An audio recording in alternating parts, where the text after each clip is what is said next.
क्या आपने कभी ये सोचा है कि आपके आसपास इतने सारे एजुकेटेड लोग हैं, लेकिन इनमें से कोई भी अपने दिमाग का इस्तेमाल क्यों नहीं करता? विश्वास नहीं होता आपको? चलो ये क्लिप देख लो। 5 most dangerous social media challenges. First up is the Kiki challenge. The challenge had people jumping out of a moving car, dancing while the car is still moving, and then trying to get back in again. Cars rolled away, crashed, and even ran people over, causing one teenager to fracture their skull. At 4 is the hot water challenge, which had people pouring boiling hot water over their unsuspecting friends. Multiple people, like 15-year-old Kyland Clark, suffered second-degree burns as their friends did this to them while they were sleeping. But it gets worse with NyQuil chicken, which had people marinating their meat in cold and flu medicine. That's not how you get rid of a fever. Taking large amounts of medicine is already bad enough, but when you boil it, you're increasing the concentration further. Next up is the Tide Pod challenge, which had people biting into these brightly colored laundry detergent packets, and some people even frying them to make them taste better. What part of this looks like food? At least 10 deaths have been linked to this challenge. नमस्कार, मैं मनोवैज्ञानिक doctor Mayurika दास विश्वास।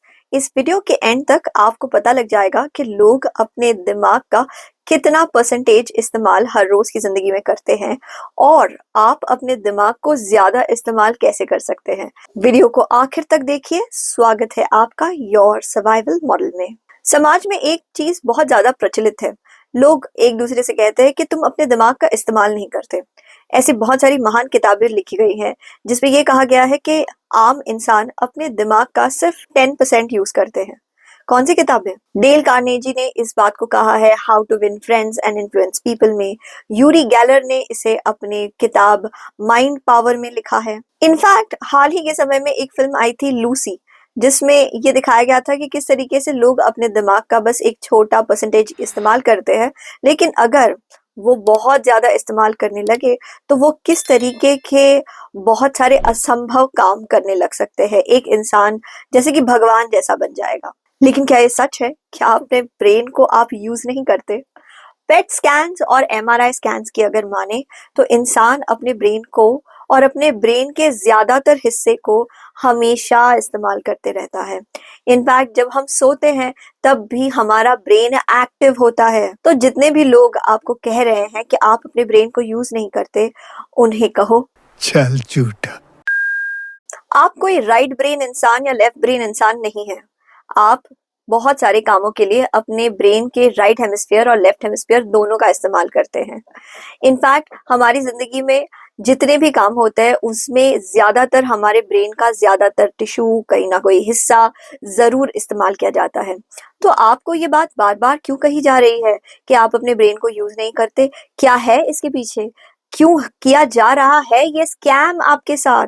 पहली बात ये कि जब आपको कहा जाता है कि आप सिर्फ अपने ब्रेन का 10% यूज करते हैं तो आप पैनिक होने लगते हैं। लोग सोचने लगते हैं, ओह माय गॉड, सिर्फ 10% और मेरा 90% यूज नहीं हो रहा है। अब मैं क्या करूं ताकि मैं अपने ब्रेन को ज्यादा इस्तेमाल कर सकूं।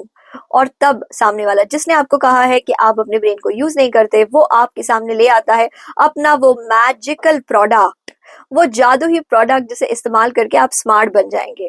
अब वो कुछ भी हो सकता है, वो आपके हाथ की रेखाओं से आपका भविष्य बताना हो, या वो किसी तरीके का चूरन च्यवनप्राश खाना हो, या किसी किस्म का स्पेशल डाइट पे जाना हो, या अपने ब्रेन को बायोहैक करना हो।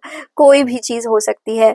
लेकिन अगर आपसे इन सारे प्रोडक्ट्स या सर्विसेज को इस्तेमाल करवाना है तो सबसे पहले आपको हीन महसूस करवाना जरूरी है। तो आपको इंफीरियर महसूस कराने के लिए आपको ये गलत डेटा दिया जाता है कि आप अपने ब्रेन को यूज ही नहीं करते। मैंने बहुत सारे वीडियोस में, मार्केटिंग स्ट्रैटेजीज में ये देखा है कि किस तरीके से किसी इंसान से अगर कोई काम करवाना है तो उस इंसान को विक्टिम ब्लेम करना चाहिए। उसे बताना चाहिए कि कैसे वो नाकारा है, निठल्ला है, आलसी है, फालतू है। और जैसे ही उसे विक्टिम ब्लेम किया जाएगा, इनफैक्ट गुस्सा होने के बदले वो एक्टिवेट हो जाएगा, मोटिवेट हो जाएगा अपनी परिस्थिति को बदलने के लिए। मार्केटर्स को ये बात बहुत अच्छे से पता है, इसलिए वो विक्टिम को ब्लेम करते हैं और फिर उसी को अपना प्रोडक्ट बेचने की कोशिश करते हैं। मार्केटर्स ये सब कुछ करने में सक्सेसफुल इसलिए भी हो जाते हैं क्योंकि आज के समय में लोगों को एक मैजिकल सोल्यूशन चाहिए। उनको सोल्यूशन चाहिए जो फटाफट काम करे और पूरी तरीके से एक काया पलट कर दे।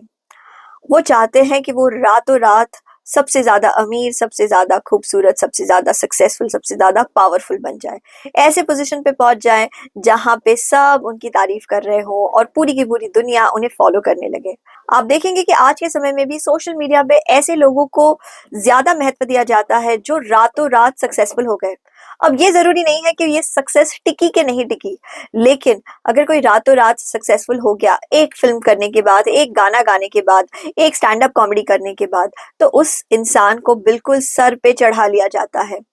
कोई भी इस बात को माइंड ही नहीं करता कि शायद वो सक्सेस टेम्पररी होता है। अगर कोई चीज आप चाहते हैं कि आपके पास परमानेंटली रहे, तो उसे पाने का कोई शॉर्टकट नहीं हो सकता। अगर आप चाहते हैं कि आपका सक्सेस आपके पास परमानेंटली रहे, तो फिर वो सक्सेस भी आपको धीरे धीरे मिलेगी ना, तो आप ज्यादा फायदे में रहेंगे। अब आपको ये तो पता चल गया कि आप अपने ब्रेन का इस्तेमाल अच्छे से करते हैं, लेकिन मैं जानती हूँ कि आपके मन में ये सवाल भी है कि आप अपने ब्रेन के साथ ऐसा क्या करें कि आप ज्यादा प्रोडक्टिव हो सके।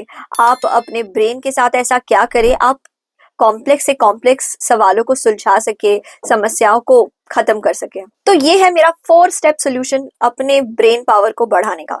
सबसे पहले डिलीट। देखो, अगर आपने ये सोचा हुआ है कि आप हर चीज में नंबर 1 बनेंगे, तो फिर आप बिल्कुल गलत जा रहे हैं। आप हर चीज में नंबर 1 नहीं बनेंगे। अपनी जिंदगी से बहुत सारी चीजों को डिलीट करने के लिए रेडी हो जाओ। एक बार जब आपने पहचान लिया है कि आप किस एरिया में नंबर 1 बनना चाहते हैं, तो बाकी एरिया में आप शायद 0 रह जाएंगे। इस बात को एक्सेप्ट कर लो। जितने जल्दी एक्सेप्ट करोगे उतना ही फायदा होगा। सब चीजों में आप नंबर 1 नहीं बन सकते, इसलिए एक एरिया ढूंढ लो और उसके ऊपर फोकस करो, बाकी सारी चीजों को डिलीट कर दो। फॉर एग्जाम्पल, अगर आपने सोचा है कि आप यूनिवर्सिटी में फर्स्ट आने वाले हैं, बहुत अच्छे मार्क्स लाने वाले हैं, तो फिर आप इस बात को भूल जाओ कि आप गाने में भी अव्वल रहने वाले हैं, नाचने में भी अव्वल रहने वाले हैं, आपका सोशल सर्कल भी बहुत ज्यादा अच्छा होगा, आपको आपके कॉलेज में बहुत सारे लोग पहचानने वाले भी हैं। सारी चीजें एक साथ नहीं होने वाली। अगर आपने सोचा है कि आप वर्क लाइफ बैलेंस क्रिएट करेंगे, तो फिर आप इस बात को भूल जाओ कि आप अपने एरिया में, वर्क एरिया में बहुत ज्यादा सक्सेसफुल होंगे, नंबर 1 बनेंगे। क्योंकि जितने भी लोग अपने काम के एरिया में नंबर 1 होते हैं, उन्होंने अपने ज्यादा से ज्यादा रिसोर्सेस को नंबर 1 होने में डाल दिया है।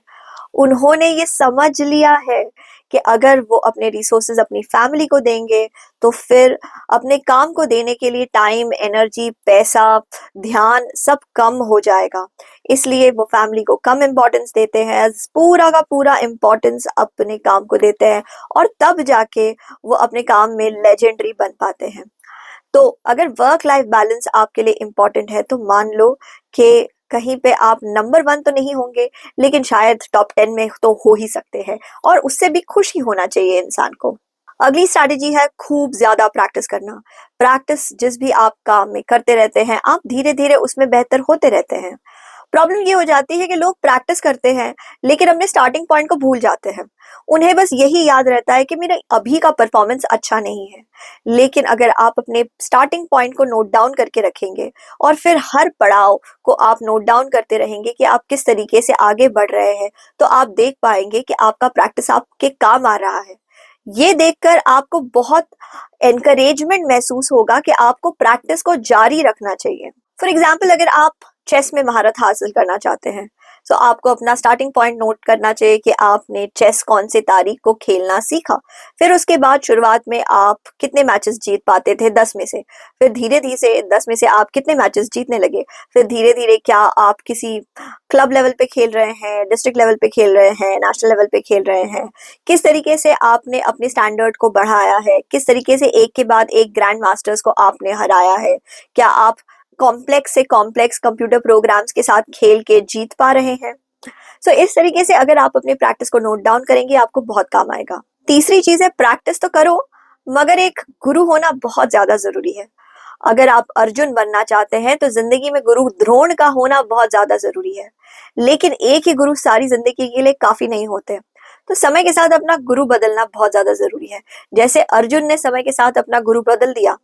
अर्जुन ने सीखा शस्त्र अपने गुरु द्रोणाचार्य से, लेकिन अर्जुन ने सीखा शास्त्र, अर्जुन ने सीखा धर्म अपने गुरु श्री कृष्ण से।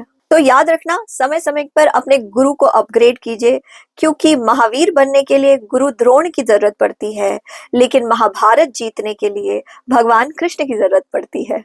आखिरी और बहुत ज्यादा जरूरी चीज है मेडिटेट करना। ध्यान करने के बहुत सारे तरीके हैं। कुछ नहीं तो एक मंत्र को पकड़ लो और उसे 108 बार जप करना शुरू कर दो, वो हो सकता है। माइंडफुलनेस मेडिटेशन के बहुत सारे ऑडियोज इंटरनेट पे आसानी से अवेलेबल है, आप उनका इस्तेमाल कर सकते हैं। प्राणायाम भी एक शुरुआती स्ट्रैटेजी हो सकती है, बहुत बेहतरीन स्ट्रैटेजी हो सकती है मेडिटेशन के लिए। प्राणायाम भी आपके ब्रेन को हेल्दीली डेवलप करने में मदद करेगा। देखिए, दुनिया में लोग आपसे सामान खरीदवाने के लिए, कुछ भी उल्लू बनाने के लिए रहेंगे ही, हमेशा रहेंगे। पहले भी थे, आज भी हैं और फ्यूचर में भी रहेंगे। लेकिन इसी चीज पे मुझे आलमा इकबाल की बात याद आती है कि खुद ही को कर बुलंद इतना कि खुदा बंदे से खुद पूछे, बता तेरी रजा क्या है। आशा करते हैं ये वीडियो आपको पसंद आया है। आपके मूल्यवान समय के लिए धन्यवाद।